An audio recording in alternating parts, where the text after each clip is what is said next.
Bonjour, dans cette vidéo, nous allons voir comment créer notre fichier sanitaire. Donc, nous allons venir ici sur Créer. Et là, nous allons prendre un gabarit de plomberie. Toujours en projet. Et on fait OK. Donc, une fois que j'ai créé mon gabarit de plomberie, je vais venir insérer mon fichier d'architecture pour créer donc, le lien Revit. Comme on a une bonne pratique, on va spécifier qu'on est ici en mettre 3 chiffres après la virgule. Comme d'habitude, vous pouvez laisser les millimètres pour vous, si vous préférez, et on va faire fichier enregistré sous un projet. Et je vais l'enregistrer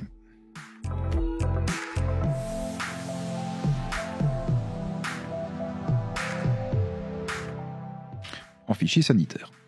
Une fois que c'est fait, on va venir insérer notre fichier Revit, donc insérer un lien Revit, et je vais venir chercher ici mon archi. Alors, là on va l'insérer un peu comme le DOEG, donc on peut prendre le centre, un centre ou origine interne, c'est pas très important pour l'instant. Donc voilà, je l'ai inséré. Je viens le mettre correctement entre mes 4 élévations. Donc, s'il faut, je le repositionne. Et une fois que c'est fait, je vais le punaiser. Donc, PN. Pour pin, donc il est punaisé. Une fois qu'il est punaisé, je vais venir chercher ses coordonnées. Donc, je viens dans Gérer. Je vais venir importer les coordonnées et je sélectionne mon fichier. Donc maintenant, le sanitaire a exactement les mêmes coordonnées que notre architecture. Donc, on se retrouve dans les plans de plomberie. J'ai donc des plans d'étage. Je vais donc avoir des plans de plafond, mais ils ne sont pas du tout identiques à mes plans d'étage et mes plans de plafond de l'architecture. D'ailleurs, vous n'aviez pas de plan de plafond. Donc on va aller voir ce qui se passe en élévation. Prenez l'élévation que vous voulez. Donc on voit que j'ai mon fichier importé. Mon fichier importé à plein de niveaux et j'ai actuellement 2 niveaux, le 0 et le 1 de mon fichier de plomberie. Donc ça m'ennuie parce que j'aimerais bien que ces 2 niveaux-là, ils n'existent pas et que les niveaux de mon fichier de plomberie correspondent aux niveaux, les 4 fameux niveaux de mon architecture. Donc comment faire pour gérer ce fichier qui est importé ? Je vais faire un VV. VV lien Revit. Et là, je peux cliquer sur les paramètres d'affichage.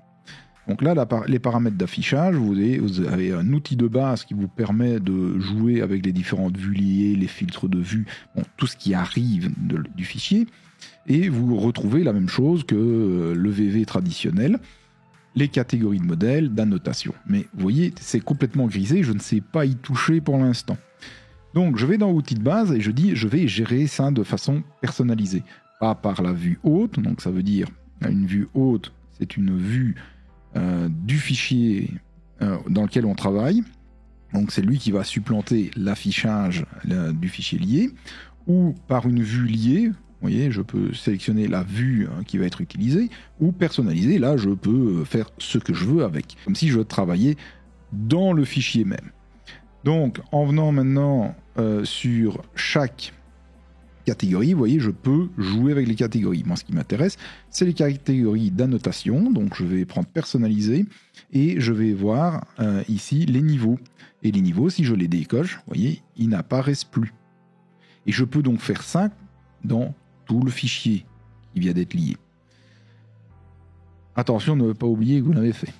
Dans un premier temps, je ne touche à rien, mais voilà où il faut venir pour modifier les aspects visuels du fichier lié. Donc le but du jeu maintenant, c'est de venir récupérer les différents niveaux. Le ré, le premier fini, forcément. Le faux plafond ré et le faux plafond premier. Donc je vais venir dans collaborer, et dans collaborer, je vais prendre le copier-contrôler. Le copier-contrôler, ça va vous permettre de gérer les informations du fichier lié. Et vous allez donc contrôler les informations de votre fichier plomberie par rapport aux informations du fichier architecture. Donc en clair, je vais créer des niveaux qui vont être pilotés par le fichier architecture. Et ces niveaux seront donc identiques dans les deux maquettes. Donc c'est comme ça qu'on travaille en BIM niveau 2. Donc normalement vous avez vu la vidéo précédente où je vous expliquais ce qu'était le BIM niveau 2 et comment on allait faire. Ben voilà, nous y sommes. Donc je vais sélectionner un lien, donc je viens prendre mon lien et vous voyez que j'ai les différentes options ici pour gérer mes différents niveaux. Donc je vais venir ici dans les options. Alors dans les options, je vais utiliser le niveau .08. Donc je vais venir ici dans les options. Dans les options, vous avez d'abord ici dans les niveaux la possibilité de choisir le type de niveau que vous allez utiliser. Alors on a copié le type original, ne pas copier le type plenum ou le .08. Nous on va utiliser le .08. On ne va pas décaler le niveau. Alors on peut lui demander de réutiliser le nom du niveau s'il existe. Donc par exemple si j'ai un ré et un ré, je vais utiliser le ré de mon fichier. Bon, dans notre cas il n'y en aura pas. Donc je vais venir ici dans un préfixe et je vais bien mettre pb tiré. Je fais OK. Donc je viens sur copier, multiple, je prends donc le ré, le premier fini donc, et je viens chercher le faux plafond ré et le faux plafond premier. Une fois que c'est fait, je fais terminer. Et vous obtenez donc des nouveaux niveaux qui viennent d'apparaître. Donc, je vais aller dans VV, lien Revit. Donc je vais venir demander de ne plus afficher les niveaux pour voir ce qui vient de se passer. Et donc j'ai bien ici un faux plafond premier, un plomberie premier et ré. Je vais les aligner comme on a déjà fait. Et ce que je vais faire, je vais supprimer le niveau 1 et le niveau 0. Je n'en ai plus besoin. Donc quand je sélectionne ces niveaux, vous voyez, il y a un petit logo. Ça veut dire que nous avons un contrôle. Vous pouvez appuyer sur arrêter le contrôle, mais ça va annuler le contrôle par rapport à la maquette architecture et ça on ne veut pas faire. Donc pour que ça soit un tout petit peu plus clair, je vais venir ici un peu modifier mon niveau. Donc déjà mon niveau, on va le mettre en rouge pour avoir quelque chose de beaucoup plus lisible. Je vais demander comme d'habitude la marque des deux côtés. Et je fais appliquer. Donc voilà, mes niveaux maintenant sont rouges. Lui ne s'est pas bien mis. Voilà. Et donc voilà ce que j'ai. Donc je peux réafficher les niveaux de la maquette. Maintenant ça ne pose pas de problème. On verra la différence entre les différents niveaux. Voilà. Donc ici en rouge, c'est les niveaux qui sont contrôlés, qui correspondent chaque fois à un niveau de la maquette.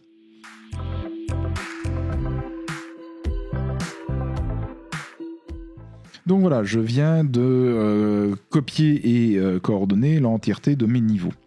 Alors on remarque directement que voilà, le ré est à 20 cm alors que il devrait être à 0.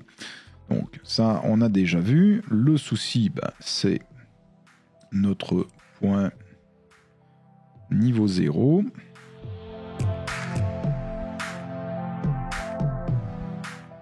Qui ne se trouve pas à la même place.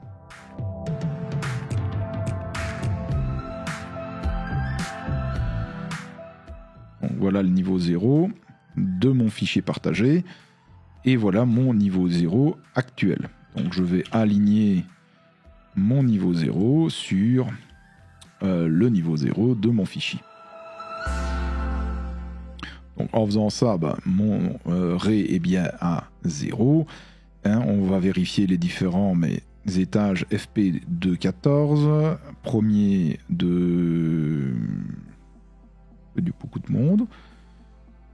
Donc le premier est à 2,89 et j'ai 5 mètres 30 pour le premier. Donc maintenant j'enregistre et on va un peu regarder ce qui se passe quand on modifie le fichier d'architecture. Donc je ferme, j'ouvre le fichier d'archi et je vais venir sur le faux plafond premier. Et le faux plafond premier, je vais le déplacer et on va voir ce que ça crée. Donc 5 mètres 30, je vais passer à 5 mètres, 5 mètres 20 plutôt. Voilà. Et j'enregistre. Je ferme. Je réouvre mon sanitaire. Et là, j'ai un message d'erreur qui apparaît, problème de coordination. Donc, ça veut dire que Revit a bien détecté qu'entre les deux fichiers, maintenant, il y avait une incohérence. Donc, il va falloir regarder ce qu'on fait avec cette fameuse incohérence. Donc, en clair, mon incohérence, c'est ceci. J'ai 5 mètres 30 et là, j'ai 5 mètres 20. Ça ne va donc pas. Donc, si je vais dans Collaborer, coordination de la révision, je resélectionne. Sélection du lien, je resélectionne et on voit que le niveau ici a été déplacé de 10 cm. Alors, si je fais reporter, ça veut dire que je vais toujours avoir un message d'erreur. Rejeter, c'est la même chose que ne rien faire. Donc si je fais rejeter et que j'applique, vous voyez, c'est ne rien faire. Donc ça veut dire que le message va continuer à apparaître comme reporté. Il n'y a pas une grande différence entre les deux. Accepter la différence, c'est tout simplement dire que j'ai une erreur et c'est pas grave. Donc le message disparaît. Donc je vais pas le faire parce qu'après ça m'ennuie, il faut que je recollabore tout. Donc je ne vais pas accepter. Et donc si j'ai fait un changement dans l'archi, je dis bon, on va déplacer tout simplement le niveau. Et donc là, mon niveau se remet à la bonne place et je n'ai plus d'erreur de coordination. Donc quand le message apparaît, il faut régler le problème. Dans notre cas, il faut toujours que les niveaux sanitaires soient équivalents au niveau archi. Et donc je fais OK. Donc on voit que ici tous les niveaux sont mis sur les niveaux archi. Donc c'est exactement ce que nous voulons. Dans la prochaine vidéo, nous verrons comment collaborer les axes.